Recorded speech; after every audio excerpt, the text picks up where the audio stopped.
As a child of God, you have your particular personality. And with that being said, I'm going to say something that you and I need to consider. The devil has his people out there, and they are doing his work, and they are doing it boldly. No matter what your personality is, as the people of God, the Spirit of God is in us, and we ought to do what God inspires us to do, more bold than what the devil's people are doing. We ought to be more bold than the devil.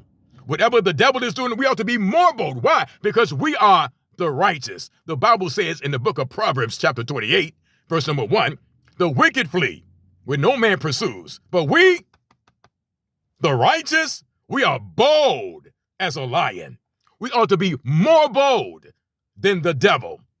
The devil is coming out, doing what he does.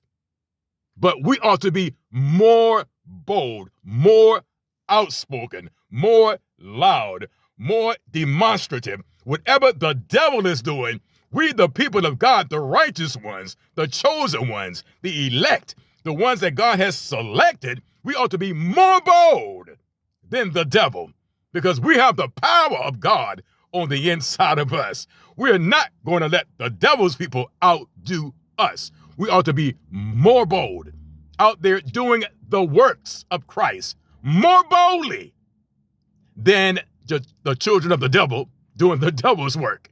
We ought to be more bold doing the works of Christ than the devil's children doing the works of the devil. We ought to be more bold, more outspoken, more demonstrative, more out there than what the devil is doing, because we are the people of God.